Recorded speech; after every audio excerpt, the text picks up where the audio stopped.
El día que Samantha me dijo que estaba embarazada, llovía. Una llovizna ligera y constante golpeaba los cristales de la cocina mientras ella sostenía un palito de plástico con una tenue línea rosa y decía: «Lo logramos». Llevábamos 3 años intentándolo. 2 abortos espontáneos. Un embarazo químico que apenas duró una semana. Habíamos dejado de hablar del tema abiertamente 6 meses antes, demasiada esperanza seguida de demasiado silencio. Así que cuando me mostró esa prueba, mi primer instinto fue la incredulidad. Pero luego sonrió, con lágrimas en los ojos. Y yo le besé la frente y le dije que lo resolveríamos juntos. Eso fue a principios de febrero. Lo primero que me pareció extraño fue lo poco que quería hablar del tema. Nada de citas con el ginecólogo. Nada de vitaminas prenatales. Nada de compartir la noticia con su hermana o con la mía.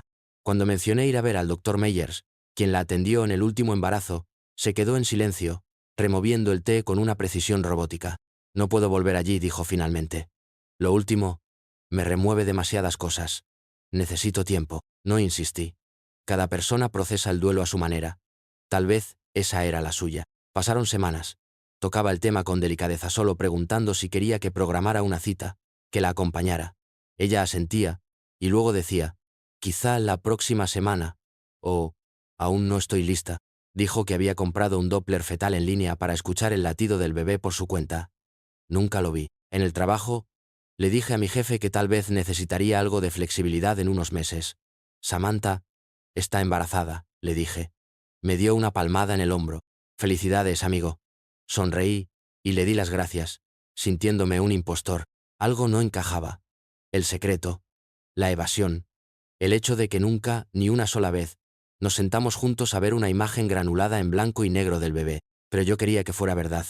Quería creerle. Después de todo lo que habíamos pasado, ¿quién fingiría algo así?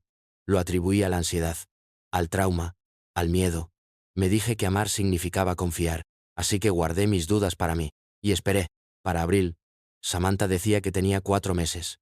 Pero había días enteros en los que apenas parecía hinchada. Luego, casi de la noche a la mañana, su vientre parecía el doble de grande. Llegaba del trabajo y lo notaba al instante, como la camisa se le estiraba más sobre el abdomen. El bebé tuvo un estirón, decía con una risa, pero algo en sus ojos no coincidía con esa sonrisa. No sabía cómo debía lucir un embarazo de 4 meses. Empecé a buscar fotos en línea, comparaciones semana a semana. Algunas mujeres apenas se notaban, otras eran obvias. No era suficiente para hacer una acusación. Aún así, lo notaba. Más cosas comenzaron a aparecer fuera de lugar. Empezó a comprar cosas en efectivo, no con nuestra cuenta conjunta. Encontré paquetes sin marcar en el armario, envolturas, biberones, un sacaleches que parecía de segunda mano, un bolso para pañales aún en su plástico, pero sin recibos, sin registro, nada compartido, todo escondido. Su teléfono ya nunca estaba fuera de su alcance, ni siquiera en el baño. Una vez lo tomé cuando vibró a su lado mientras doblaba la ropa. Lo agarró como si yo hubiera intentado tomar un arma. «¿Puedo tener un poco de privacidad?», dijo sin emoción. Me disculpé, aunque no sabía bien qué había hecho mal. Una noche, mencioné la inconsistencia de su vientre. Elegí mis palabras con cuidado, tratando de no sonar acusatorio. «Esta mañana te veías más delgada», dije, «y ahora pareces más avanzada». Al principio se quedó en silencio. Luego vino la rabia. Rápida, aguda, a la defensiva. «¿Estás diciendo que estoy fingiendo esto? ¿Me estás llamando mentirosa?». No, dije rápidamente. «Claro que no. Solo estoy preocupado. Eso es todo». «Pues no lo estés», espetó. «Yo sé mejor que tú lo que pasa en mi cuerpo». Di un paso atrás. Lo dejé pasar. Pero algo había cambiado. No solo en ella, sino en mí. Una conciencia lenta de que los hechos no encajaban. Que mis instintos empezaban a susurrar más fuerte que sus tranquilidades. Empecé a tomar notas mentales. A guardar recibos. A observar patrones. No la confronté de nuevo, aún no, porque todavía no entendía qué estaba viendo. Y porque una parte de mí no quería saber la verdad. Fue un martes cuando mi teléfono sonó a las 2:14 p.m, número bloqueado. Casi lo dejo ir al buzón de voz. Estaba hasta el cuello de trabajo en la oficina, pero algo me hizo contestar. «Está pasando». La voz de Samantha llegó en un susurro frenético. «Creo que rompí fuente. Estoy sangrando. Estoy asustada». Agarré las llaves antes de que terminara la frase. El tráfico era un borrón. No recuerdo el camino, solo el pulso en mi cuello y el silencio terrible de las llamadas sin respuesta, mientras intentaba comunicarme con ella otra vez. Cuando llegué a la entrada de urgencias, esperaba medio verla allí dentro, rodeada de enfermeras y monitores con pitidos. No estaba. En recepción, di su nombre. Lo deletreé 2 veces. La describí cabello castaño, alrededor de 1,63 metros. Embarazada, dijo que estaba en trabajo de parto. La enfermera tecleó lentamente, sus ojos recorriendo la pantalla. Luego me miró. No hay nadie con ese nombre. Ninguna admisión reciente que coincida con esa descripción. Volví a intentarlo. Quizá entró con otro nombre. Tal vez fue a otro hospital. Negaron con la cabeza, amables pero confundidos. Me quedé ahí, paralizado, sin respuestas, sin noticias, y sin Samantha. Volví a casa 2 horas después, con el estómago hecho un nudo, sin llamadas, sin mensajes, ni siquiera un falsa alarma. Su coche estaba de nuevo en la entrada. Abrí la puerta y la encontré en el sofá, acunando a un recién nacido envuelto en una manta rosa, una bebé dormida, su cabello pegado por el sudor, la camiseta manchada. No llegué al hospital, dijo, con la voz temblorosa. Di a luz aquí, en casa. Todo pasó tan rápido, no supe qué decir. No supe cómo cuestionar lo que estaba viendo sin sonar como un loco. Ella sonrió débilmente y susurró, «Eres papá». Caí de rodillas junto a ella. La bebé se movió un poco. Toqué sus diminutos dedos. Se aferraron a los míos como por instinto, pero por dentro, mis pensamientos no eran de alegría ni asombro. Eran preguntas, alarmas en silencio. No hubo paramédicos, ni partera, ni desorden. Solo una casa limpia, una bebé perfectamente envuelta, y una historia que no cuadraba. Pero asentí. Le besé la frente. «Felicidades», le dije, y mentí cuando le dije que le creía. Las primeras 72 horas fueron un borrón. Tomar el biberón, cambiar pañales, no dormir, o al menos fingir que no dormíamos. Pero bajo cada gesto, algo se sentía mal. Nunca fuimos al pediatra. Lo pregunté 2 veces. Con cuidado. ¿No deberíamos llevarla? Solo para ver el peso, los reflejos. Samantha lo descartó. Desaconsejan visitas tempranas después de partos en casa, dijo. Demasiados gérmenes. Tenía una respuesta para todo. ¿Por qué no necesitábamos recibos de fórmula? Le doy pecho. ¿Por qué no quería visitas? Es muy frágil. Su sistema inmune aún no está listo. Me ofrecía comprar pañales. Dijo que ya tenía. Revisé la despensa después, cajas sin códigos de barras, toallitas con etiquetas extranjeras, nada de marcas conocidas, ninguna bolsa de farmacia, ninguna lata de fórmula. Solo provisiones perfectamente ordenadas que aparecían de la nada. Ni siquiera el nombre Samantha nunca me dijo cómo la había llamado. Solo la bebé, o mi niña linda. Dijo que lo decidiríamos juntos, pero cada vez que lo mencionaba, lo evitaba. Cambiaba de tema. Salía del cuarto. Al cuarto día, tomé el teléfono para sacar una foto, una pequeña, algo para enviarle a mi hermana, que había estado mandando mensajes de felicitación y pidiendo noticias. Samantha se interpuso entre mí y la cuna. Por favor, no, dijo, suave pero firme. Quiero mantenerla fuera de internet. Solo por ahora, asentí. Me retiré. Esa noche, mientras Samantha se duchaba, volví a buscar. Sin certificado de nacimiento, sin pulsera de identificación, sin formularios del hospital, ni siquiera un libro del bebé, solo una bebé dormida en nuestra casa que, hasta donde yo podía ver, no existía en ningún otro lugar salvo entre estas 4 paredes, y una madre que se negaba a dejar que el mundo la viera. Me senté en el sofá, mirando el monitor, tratando de entender. Mi esposa decía que había dado a luz en la sala, sola, pero no había señales de trauma, ni desorden, ningún seguimiento médico, y la bebé sana, alerta, limpia, demasiado limpia. No quería pensar lo impensable, pero las grietas se abrían más, y cada respuesta que me daba Samantha parecía tapar algo que no quería que encontrara. Era una mañana de domingo, 6 días después de que Samantha trajera a la bebé a casa. Estaba sentado en la barra de la cocina, hojeando noticias en el teléfono mientras ella dormía arriba con la bebé. El café se había enfriado. En realidad no estaba leyendo nada, solo intentando sentirme normal otra vez, como si el mundo fuera de nuestra casa aún tuviera sentido. Entonces vi el titular, y me congelé. Recién nacida secuestrada del centro médico regional, las autoridades piden ayuda al público. La nota era breve. Una noticia en desarrollo. Una bebé había sido llevada de la sala de maternidad del regional St. Jude el miércoles anterior, el mismo día que Samantha afirmó haber dado a luz en casa. La bebé tenía menos de 2 días de nacida, secuestrada entre las 2 y las 3 de la tarde durante un cambio de turno de enfermería. La madre había salido un momento al baño. Cuando regresó, la bebé ya no estaba. Había una foto, una imagen del hospital, gorro rosa diminuto, piel arrugada, rostro fruncido, una tenue marca de nacimiento sobre la ceja izquierda. Me quedé mirándola largo rato. Luego saqué el teléfono y amplié la imagen del monitor de arriba, donde dormía la bebé, la misma nariz, la misma marca, la misma bebé. Se me cerró la garganta. Algo intentó salir de mi pecho, una mezcla entre una pregunta y un grito. Pero lo tragué. Seguí leyendo. Había un número de emergencia. Un llamado por pistas. Volví a tocar la foto. Parpadeé. Cerré la app. La abrí de nuevo. Misma imagen.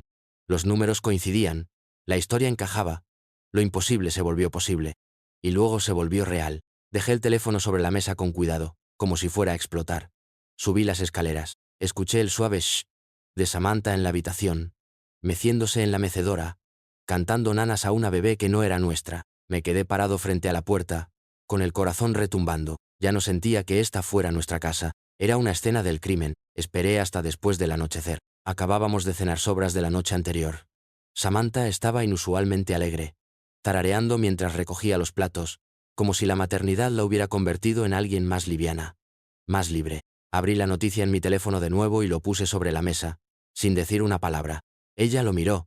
Al principio, su expresión no cambió, solo un parpadeo largo y lento. Luego, silencio. Luego, un leve temblor. «¿Puedo explicarlo?», susurró. No dije nada. Solo la miré. «No la tomé», dijo. «No realmente. O sea, sí, pero no así». Se sentó frente a mí y puso las manos sobre la mesa, como queriendo mostrar que estaban vacías. Estaba sola, dijo. La madre acababa de salir. La dejó gritando en esa caja de plástico. Nadie se dio cuenta. Vi a las enfermeras, no les importaba. A nadie le importaba. Así que yo, vaciló. Luego continuó con voz baja y urgente: «La rescaté. Ethan. La salvé». «¿La salvaste?», dije, con la voz seca. «¿De un hospital? De un sistema roto. De una madre que claramente no la quería». Se le notaba en la cara fría, distante. Negué con la cabeza sin poder evitarlo. «Robaste una bebé». «Es mía ahora», dijo Samantha. «¿Has visto cómo me mira? Ella sabe que soy su madre». Me levanté. «Tenemos que llamar a la policía». Sus ojos se agrandaron. Su voz se quebró en un tono desesperado. «Por favor, no. Se la van a llevar. La pondrán en un hogar de acogida. No va a estar segura. Ethan, hice esto por nosotros. Por fin tenemos una familia». No dije: «Hiciste esto por ti. Y yo no voy a ser parte de ello». Salí de la habitación. Me temblaban las manos mientras levantaba el teléfono. Ella me siguió, suplicando, llorando, tratando de explicarse otra vez. Pero yo ya no escuchaba, porque no podía dejar de pensar en la mujer en esa habitación del hospital, la verdadera madre, y en el vacío que ayudamos a crear en su mundo. Y cómo esto ya no era solo una mentira, era un delito grave, y era hora de detenerlo. Nunca tuve la oportunidad de hacer la llamada. Esa noche dormí en el sofá, con el teléfono en la mano. Había planeado ir a la comisaría a primera hora, hablar con alguien en persona, con calma y discreción, antes de que todo estallara. Pero cuando desperté, la casa estaba en silencio, demasiado silencio. La cuna estaba vacía, su teléfono no estaba, el bolso de pañales tampoco. Mis llaves ya no colgaban del gancho junto a la puerta. Samantha había desaparecido. La llamé de inmediato, correo de voz. Volví a intentar. Nada. Revisé la aplicación de seguridad, cámaras desactivadas, reinicio de fábrica. Lo había planeado todo. Sabía exactamente lo que hacía. La bebé se había ido. Y ella también. Me senté en la mesa de la cocina, mirando la cafetera, aún medio llena desde la noche anterior, enfriándose segundo a segundo. Ni siquiera oí el primer golpe a la puerta. Fue el segundo, más fuerte, más seco, el que me sacó del trance. 3 agentes, placas en mano, expresiones neutras. «¿Ethan Cole?» «Sí, tiene que venir con nosotros». Sin preguntas, sin explicaciones, solo las esposas. En el coche patrulla, uno de los oficiales por fin habló.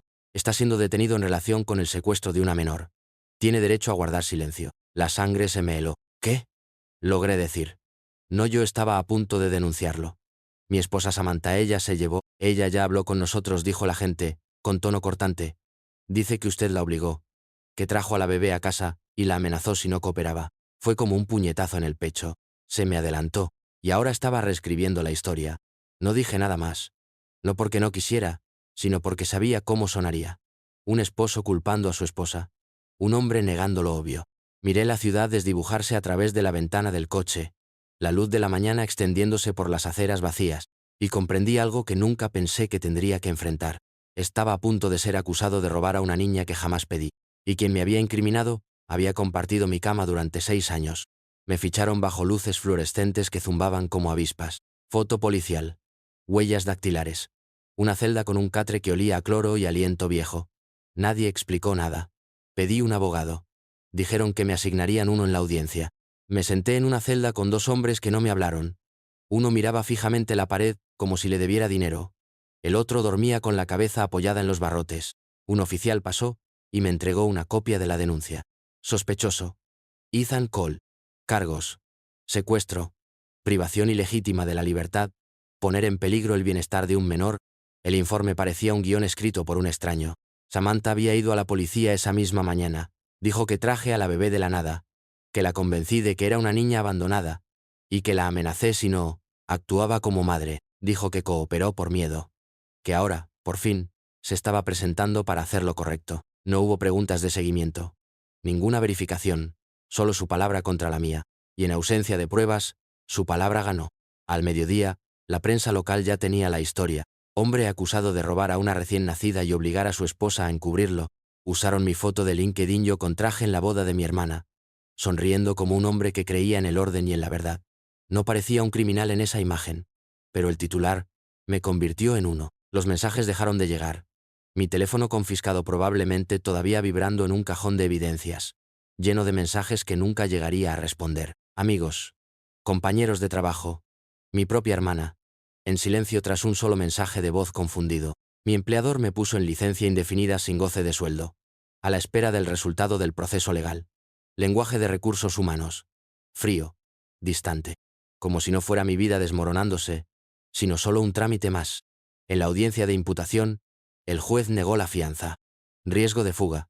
Gravedad de los cargos. Me veían como una amenaza. Ya no era Ethan. Era el caso 29.347. Y la mujer que me hizo esto estaba ya afuera libre, con una bebé que no era nuestra, y fingiendo ser la víctima.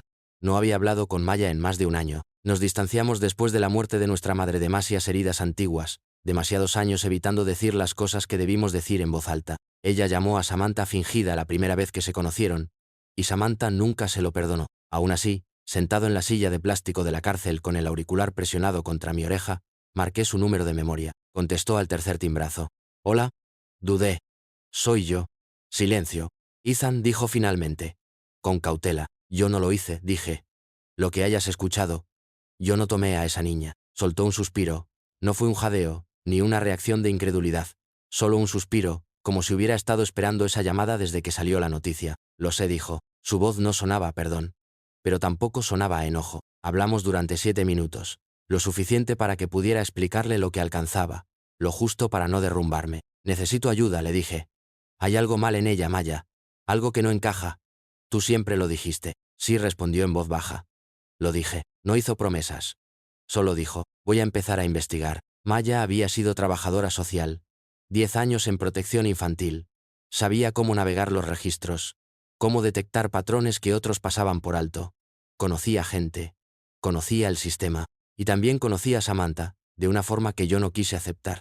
Esa noche, llamó a uno de sus antiguos contactos en la División Estatal de Licencias. Hizo algunas preguntas discretas. Accedió a algunas bases de datos privadas. 2 días después, me dejó un mensaje de voz a través del sistema de la cárcel. Creo que tenías razón, dijo. Hay muchas cosas que no cuadran.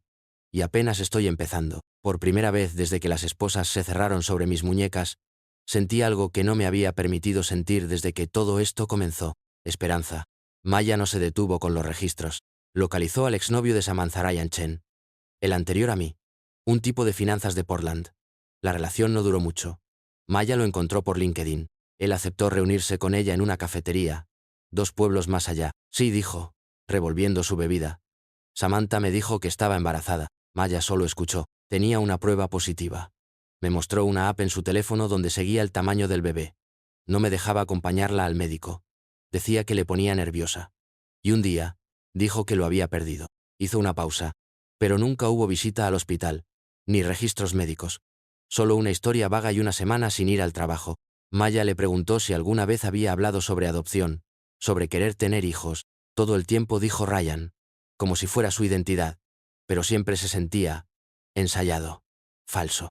Entonces Maya encontró algo más. Contactó a una amiga en una firma de seguridad privada, alguien que colaboraba con hospitales en investigaciones internas. Le preguntó si había incidentes reportados que involucraran identificaciones falsas en salas de maternidad locales. Su amiga le envió un archivo. Hace 3 años, una mujer que coincidía con la descripción de Samantha usó una identificación falsa para acceder al piso restringido de neonatología en un pequeño hospital de Idaho. No hubo cargos penales, alegó ser la tía del bebé, y el asunto se cerró. Pero la identificación se rastreó hasta un nombre inexistente. Las piezas empezaban a encajar. Samantha no había fingido solo un embarazo, había construido un historial de maternidades fabricadas, interpretado papeles hasta que se rompían, tejido historias tan convincentes que la gente dejaba de hacer preguntas. Maya compiló todo: notas de entrevistas, reportes hospitalarios marcados, antecedentes. Lo envió al defensor público que llevaba mi caso. Mandó copias al detective encargado de la investigación. Luego me escribió un mensaje a través del portal de la cárcel. «Estuviste casado con una mentira», escribió. «Pero esto no va a terminar así». Leí esa frase 3 veces, y por primera vez en semanas, me permití creer que podía salir de esto no solo físicamente, sino con la verdad intacta, y que quizás, solo quizás, el mundo también me creería. Era la grabación más borrosa que uno podría imaginar. Blanco y negro, con la hora estampada en una esquina, sin sonido, solo un pasillo, y la puerta de la sala de maternidad. Pero lo que le faltaba en claridad, lo compensaba con creces en verdad. Maya la consiguió gracias a un contacto en el área de gestión de riesgos del hospital. No fue de manera oficial, no por una solicitud formal, solo un favor, otorgado en silencio y entregado con cautela. La grabación era de la fecha y hora exactas del secuestro. Ahí estaba, Samantha, mi esposa, con una sudadera con capucha apretada alrededor del rostro, de pie, cerca de la entrada de maternidad durante casi 15 minutos, caminando de un lado a otro, mirando por encima del hombro, revisando el pasillo, sola, sin barriga de embarazo, sin signos de dolor, sin rastro de haber dado a luz. Solo una mujer esperando su momento. Se coló por la puerta restringida justo detrás de una enfermera con gafete. Lo calculó perfectamente. Segundos después, la cámara cambió a otro ángulo. Samantha saliendo por la misma puerta, cargando un bulto bien envuelto entre los brazos, sin alarma. Nadie la detuvo. Una salida limpia, ensayada. La marca de tiempo mostraba que salió del hospital justo antes de las 2:45 p.m. La misma hora en que me dijo que estaba dando a luz sola en nuestra sala. Maya llevó la grabación a mi abogado. Él la vio 2 veces, con los ojos entrecerrados y la boca tensa. No solo mintió, dijo. Orquestó todo esto, y le creyeron. Envió la grabación a la fiscalía. Luego presentó una moción para reabrir mi caso. En 48 horas todo empezó a cambiar. Comenzó con un cambio en el tono. La oficina del fiscal llamó a mi abogado no con hostilidad esta vez, sino con cautela. «Estamos revisando nuevo material», dijeron. «No hables con la prensa.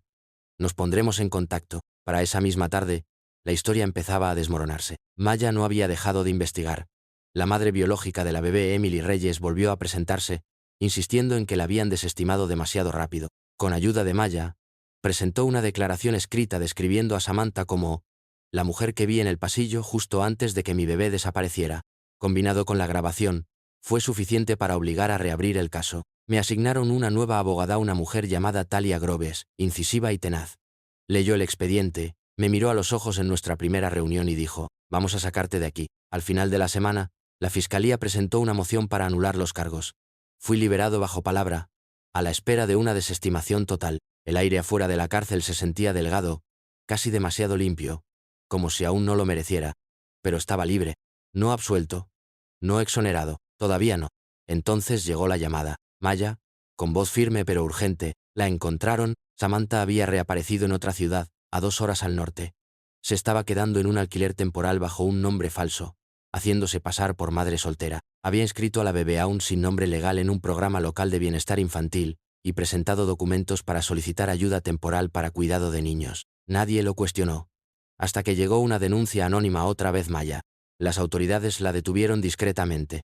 La bebé fue puesta a salvo bajo custodia protectora, y por primera vez desde que comenzó esta pesadilla, la verdad ya no era solo mía. Ahora pertenecía al expediente. La arrestaron sin incidentes. No huyó. No opuso resistencia. Simplemente entregó a la bebé. Le dijo a los oficiales que estaba dormida, y salió de la casa con la cabeza en alto, como si aún creyera que podía explicarlo todo. La bebé, su verdadero nombre era Sofía, fue devuelta a Emily Reyes en menos de 24 horas. El reencuentro salió en las noticias. También, el arresto de Samantha. Esta vez, yo no estaba en el titular. Recibí la llamada de mi abogado justo antes del atardecer. «Han retirado todo», dijo. Todos los cargos contra ti han sido desestimados. Se acabó. Estaba sentado en los escalones traseros de la casa de Maya cuando lo escuché, mirando sin pensar el césped irregular y el jardín descuidado que ella nunca tenía tiempo de atender. No hablé enseguida. Las palabras tardaron en asentarse. Retirados. Desestimados. Libertad. Por escrito. La opinión pública cambió poco a poco. No de la noche a la mañana. Pero las mismas personas que cruzaban la calle para evitarme semanas antes, ahora me miraban distinto. Los noticieros corrigieron sus historias. Acusado erróneamente. Incriminado por su esposa. Mi rostro, antes vinculado al escándalo, se volvió una advertencia sobre la justicia ciega. No lo arregló todo, pero ayudó. Recibí una carta de Emily, escrita a mano. Me agradeció por no rendirme, incluso cuando el mundo asumió lo peor. Dijo que algún día le contaría a Sofía que un extraño la defendió antes de que pudiera defenderse sola. Doblé esa carta y la guardé en el cajón de mi escritorio, prueba de que algo bueno había salido de los escombros. Presenté una demanda contra la ciudad al mes de ser liberado. Arresto indebido, procesamiento malicioso, negligencia grave. El caso no llegó a juicio, se resolvió rápido y en silencio. No querían titulares. Y yo no quería otra batalla. El cheque llegó en un sobre sin distintivos. El número era irreal, suficiente para cubrir los honorarios legales, los salarios perdidos y lo que parecía una disculpa por haberme creído último. Pero el dinero no borra el daño. Solo suaviza los bordes. Samantha se declaró culpable de 6 cargos: secuestro, fraude, suplantación de identidad, falsificación de informes policiales y 2 cargos de obstrucción, sin juicio, sin espectáculo, solo una audiencia y una sentencia. 20 años, con posibilidad de libertad condicional en 12. No me miró cuando la sacaron de la sala del tribunal. No necesitaba que lo hiciera. Maya estuvo allí cuando el martillo cayó. Me apretó la mano y dijo: ahora empezamos de nuevo. Y eso hice. Me mudé a un pequeño departamento en un pueblo cercano. Nada lujoso, solo paredes limpias y pisos tranquilos. Conseguí un trabajo en logística para una empresa de envíos. Por las noches, leía. Los fines de semana, ayudaba a Maya a recuperar ese jardín destrozado. No hablábamos mucho de Samantha, ni de la bebé, ni de los meses que pasé tras las rejas. Algunas cosas no necesitan revivirse para ser recordadas, pero poco a poco, la niebla se disipó. Volví a reír, volví a confiar en el silencio. Dejé de estremecerme cada vez que sonaba el teléfono. Pieza por pieza, reconstruí al hombre que solía ser, diferente, con cicatrices pero completo. Algunas noches, todavía me despierto en la oscuridad, esperando ver barrotes en las ventanas. Tengo sueños en los que estoy de nuevo en esa celda. Sueños donde la bebé llora y no puedo encontrarla. Sueños donde la voz de Samantha resuena en los pasillos vacíos del hospital, diciendo: tú hiciste esto. Pero esas noches ya son raras. El tiempo hace lo que el tiempo sabe hacer, desgasta los bordes más afilados hasta que son lo bastante romos como para poder llevarlos encima. Pienso mucho en lo cerca que estuve de perderlo todo. No solo mi libertad, sino mi sentido de identidad, esa creencia callada de que aún era un buen hombre atrapado en algo que no tenía sentido. Hubiera sido más fácil entumecerme, dejar que la historia se volviera quien yo era. Pero me negué. Samantha destrozó nuestra vida, manipuló la verdad, hasta que se dobló a su favor, y durante un tiempo, el mundo le creyó. Pero yo mantuve la línea. Me quedé en silencio cuando gritar habría sido más fácil. Confié en Maya cuando nadie más devolvía mis llamadas. Y dije la verdad, incluso cuando sentía que nadie la escuchaba. Ahora, hablo por los que siguen atrapados en ese silencio. La primavera pasada, empecé a ofrecerme como voluntario en una organización de ayuda legal para personas acusadas injustamente. La mayoría son hombres como yo, atrapados en el abismo entre la suposición y la evidencia. No les ofrezco milagros. Solo ayuda con formularios, preparación para el juicio. A veces solo alguien que los escuche cuando todo lo demás parece estar en contra. No les cuento mi historia de inmediato, pero cuando lo hago, se acercan, escuchan más atentos, porque saben que no solo estoy compadeciéndome, estoy recordando. Mi vida ahora es simple. Tomo café en el porche por las mañanas, trabajo en un empleo donde nadie busca mi nombre en Google, ceno con Maya 2 veces por semana. Ella siempre cocina demasiada pasta, y yo llevo vino barato. Es nuestro acuerdo silencioso. Ninguno de los dos tiene que decir gracias en voz alta. Ya no soy quien era antes de Samantha, pero tampoco estoy roto. Estoy firme, soy más sabio, libre. Y eso es suficiente. Esta historia fue brutal. Pero la historia de la derecha es aún más loca.